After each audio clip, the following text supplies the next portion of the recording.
Assalamualaikum warahmatullahi wabarakatuh. We are from section 11. We'll be presenting about the urge to be trendy.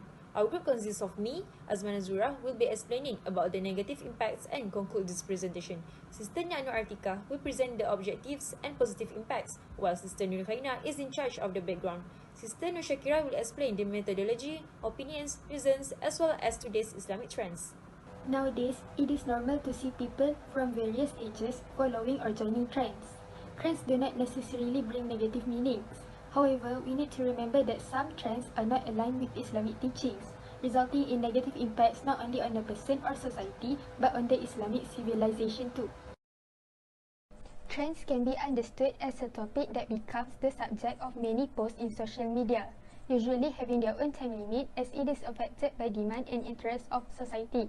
It covers various topics including fashion, music, lifestyle, and more. It can give both positive and negative impacts to oneself and society. However, study proves that it brings more negative impacts towards people, especially on the religious aspect. As a Muslim, every aspect of our living has Islamic values that we should follow. But nowadays, some Muslims tend to forget this and just blindly follow the trends without considering Islamic aspects. For example, they celebrate Halloween, do not cover aurah properly, etc. Therefore, we choose to study this topic because this topic is very close to us as a young adult, especially because we are at the age where we are right after being freed from other adults such as parents and teachers' supervision and control. Plus, this culture also may bring negative impacts to the Islamic civilization too, so it is important to prevent it beforehand. I'll be presenting about the objective. So in this project, we have three objectives. The first objective is to identify Islamic trends. As stated before, we already have a few examples of trends that are against Islam. So we want to know if people know about Islamic trends. The second objective is to gather opinion on is it important to be trendy, and also reasons on why people are following these trends despite knowing that they are wrong. And also the last objective is to see the impacts of being trendy in building Islamic civilization. For the methodology, we use survey as a method to collect the data and to get the information on how they think about the trends, and as a result, 33 respondents answered the survey, around under 18 to 46 and above.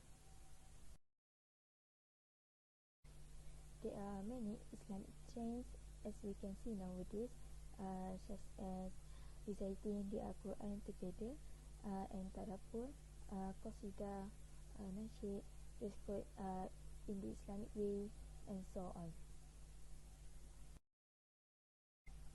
The result on being trendy in Islamic civilization is from the social media, which means they have taken a like or desire to following the trendy.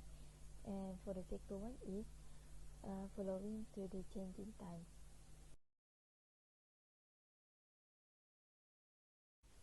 For the opinions, it is either the trendy is good or not. Sometimes trendy become useful to bring people to acknowledge the Islam, and the content of the trending must relate to the true Islam. But in the survey, there are more people think it is not important to be trendy. First positive impact is promoting Islam. This is because by Muslim being trendy, it shows that Islam and Muslims still exist and are here in this trendy world. Next is Muslim can gain confidence. This is because non-Muslim or other people would not underestimate Muslims, and Muslims would not be considered as someone who is not up to date.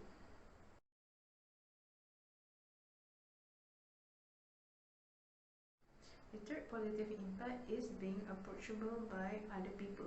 This is because when you do the same trend, this means that you have mutual interest and you can be friends. And the last positive impact is Muslim will be looked up by other people. This is because we do the trend, but we also follow our Sharia Islam.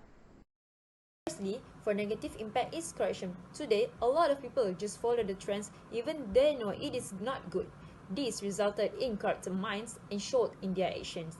Second is tabarruj. Tabarruj is defined as overdress, over makeup, and over accessorize. Wearing too much can lead someone to become riya, arrogant, and forget who gave them such luxury. Thirdly, bad reputation. As the non-Muslims saw lots of Muslims did their trends, they thought we have no improvement and just follow what they do. This resulted to wrong perception towards Islam and Muslims themselves. And lastly, destroyed faith. People start to get astray as they love to follow Western trend that's not always be in line with the Sharia, especially today's young generation. We take slightly Islamic law to be trendy and up to date. In conclusion, everything has good and bad sides. Same goes for trends and their impacts. Therefore, we must follow the good as what Allah had told us and become the great Khalifas. And together, we build a better civilization aligned with Islamic teaching. Thank you and Assalamualaikum.